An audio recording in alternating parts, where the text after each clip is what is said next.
Welcome back to synopsis. I am Krishna. इस lecture में हम पढ़ रहे हैं the Hindu and Indian Express in 5 minutes. जब हम बात करते हैं 5 मिनट की तो प्रीलिम्स लगभग 4-5 मिनट में पढ़ लेते हैं, मेंस लगभग 4-5 मिनट में पढ़ लेते हैं। रो धो के 3-4 न्यूज़ निकलती हैं प्रीलिम्स के लिए।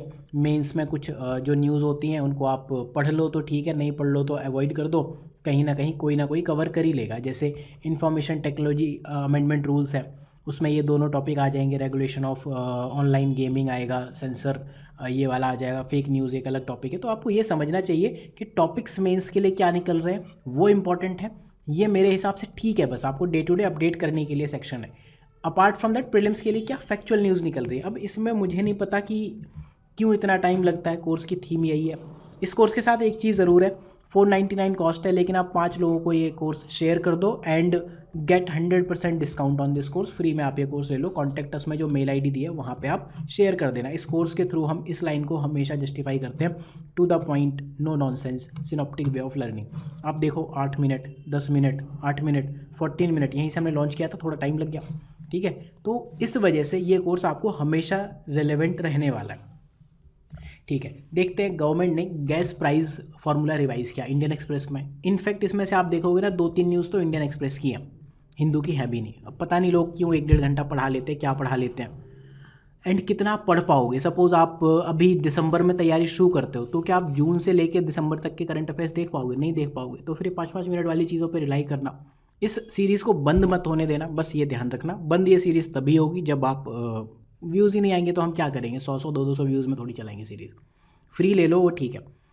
खैर ठीक है, गवर्नमेंट ने एक न्यू मेथड डिवाइस किया है जिसमें प्राइस ऑफ नेचुरल गैस हम डिफ़ाइन करेंगे। अभी तक क्या होता था? अभी तक क्या होता था कि हम जाते थे कुछ ऐसी कंट्रीज़ के प्राइस पर जहाँ पर सरप्लस प्रोडक्शन है गैस का, जैसे यूएसए, अमेरिका, कनाडा, रूस। हिंदी में रूसी कहते हैं, हिंदी में कनाडा कहते हैं। जो इंग्लिश मीडियम वाले लोग हंसते हैं ना कि कनाडा बोल दिया, बताओ रूस बोल दिया। अरे रूस ही होता है, ब्राज़ील होता है, ठीक। तो अभी तक हम उनके प्राइस के बेस पर डिसाइड करते थे, सरप्लस नेशन। अब गवर्नमेंट का नहीं, ऐसा नहीं करेंगे। हम क्या करेंगे कि नेचुरल गैस के प्राइस को हम इंडेक्स करेंगे। It will now be index to crude oil price. Crude oil के प्राइस पर इंडेक्स करेंगे। कहाँ के? लीगेसी या ऑयल फील्ड्स। उसके बेस पर हम जो बेसिकली जो इंडिया के क्रूड ऑयल प्राइस हैं, हमारे यहाँ जो प्रोड्यूस होते हैं, उनके बेस पर हम नेचुरल गैस का प्राइस अब डिफाइन करेंगे। बाहर के सरप्लस कंट्रीज़ को नहीं देखेंगे। कंट्री ने एम बनाया 2030 तक हम नेचुरल गैस का जो शेयर है वो बढ़ा देंगे 15% तक।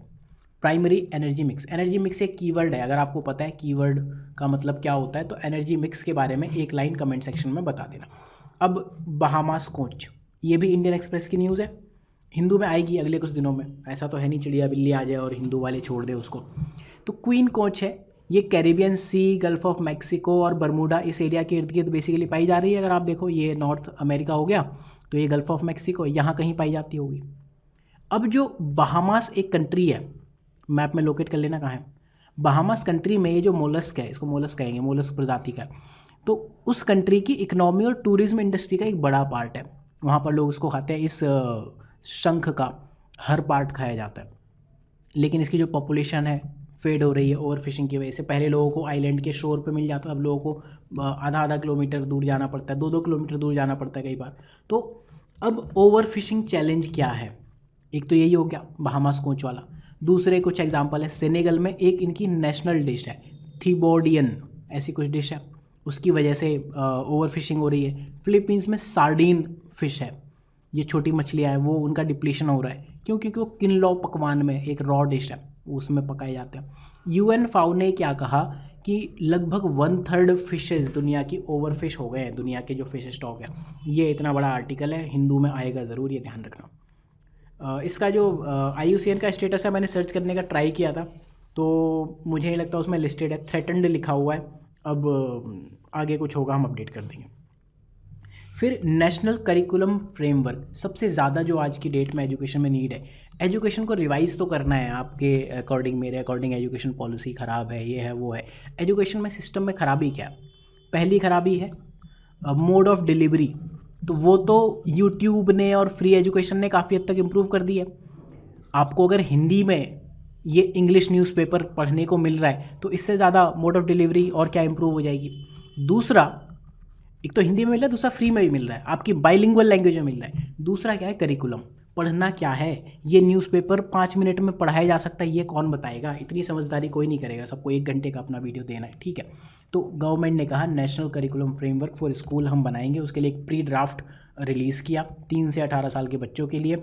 इसमें बाकी सब चीज़ें ठीक हैं, लेकिन हिंदू ने क्यों छापा? क्योंकि इन्होंने कहा कि इंडिया की एंशंट फिलॉसफी के बेस पर हम स्टूडेंट्स को ट्रू सोर्स ऑफ नॉलेज देंगे, सच्चा ज्ञान देंगे।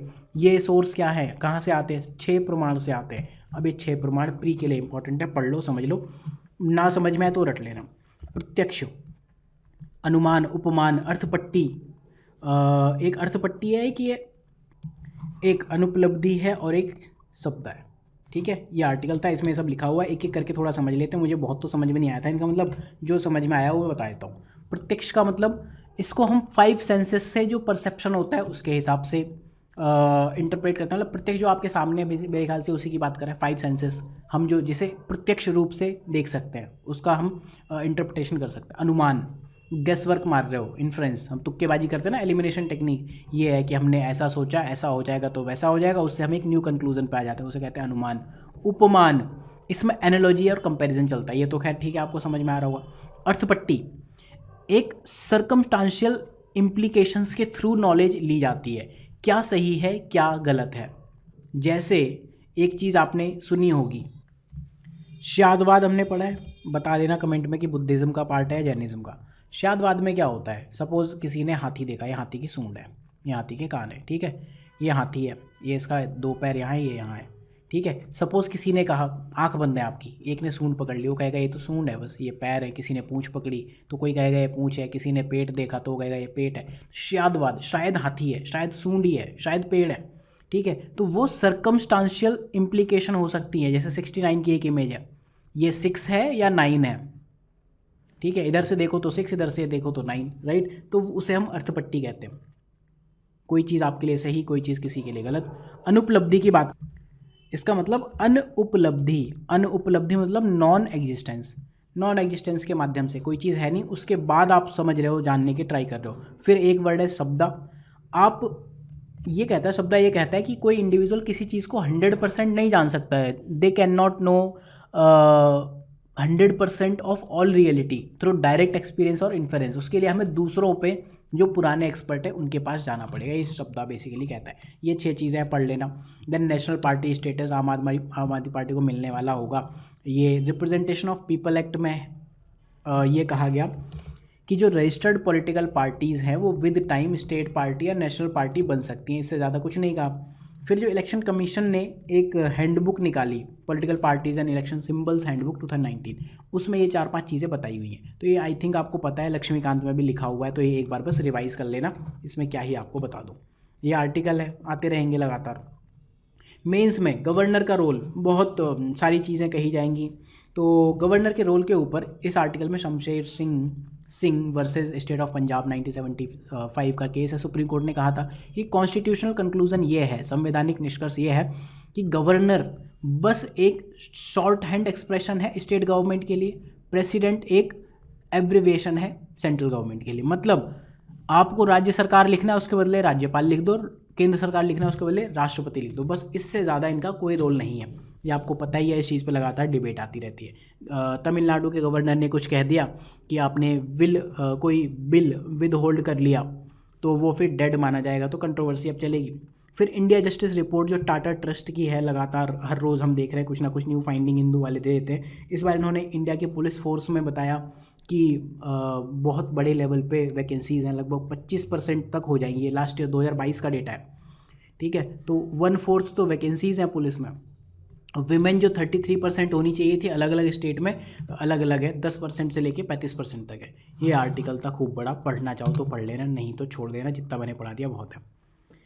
Then regulation of online real money gaming, जो पैसा दे के आप जाते हो ना कि अपनी मनी को रिस्क पे लगाते हो, फिर जाते हो कि भाई पैसे से पैसा बनेगा, बहुत पैसा होगा, चलो यहाँ।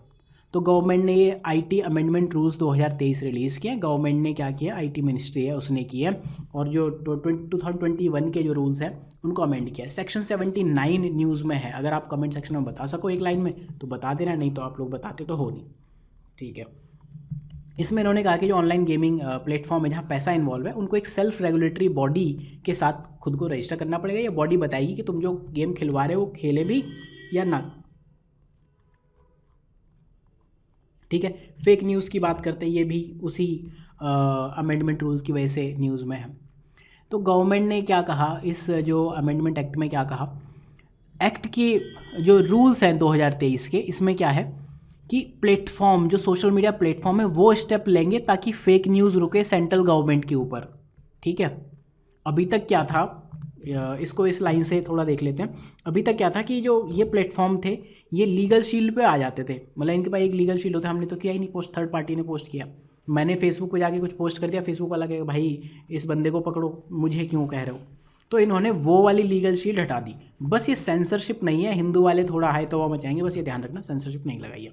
दूसरा, गवर्नमेंट एक ऐसी एजेंसी बनाएगी और मोस्ट लाइकली पीआईबी वो एजेंसी होगी। पीआईबी बताएगी कि फेक न्यूज़ क्या है क्या नहीं है। ठीक है, बस यही है इस रूल में। फिर इंडियन एक्सप्रेस की एक न्यूज़ है जो इकनॉमी के लिए काफ़ी इंपॉर्टेंट है। रेपो रेट बढ़ने की उम्मीद थी, 0.25% उम्मीद कर रहे थे लोग, बढ़ जाएगा। सोचना रेपो रेट क्यों बढ़ाते हैं, मॉनेटरी पॉलिसी से क्यों रिलेटेड है, बहुत आसान चीज़ है, बस याद कर लेना कि क्या था वहाँ पर। ठीक है, तो आरबीआई ने नहीं बढ़ाया रेपो रेट। क्या है इस पॉज के, इस ठहराव के पीछे कारण? पॉज इन रेपो रेट लगातार चल रहा है, behind pause. Slump in consumption, खपत में गिरावट, प्राइवेट इन्वेस्टमेंट नहीं हो रहे हैं, मार्केट में चीज़ें बिक नहीं रही हैं, तो उस वजह से इन्होंने कहा हम रेपो रेट बढ़ा देंगे तो फिर अब लोन महंगे हो जाएंगे, लोग और ज़्यादा चीज़ें नहीं खरीद पाएंगे, तो फिर ठीक है। तो ये आर्टिकल का स्क्रीनशॉट है। फिर मेंस एंड 300 टॉपिक के लिए यही वाला जो रूल है वो, प्लस उससे रिलेटेड फेक न्यूज़, बस इतना ही है आज के लिए हमारे पिटारे में। So thank you for watching, have a good day.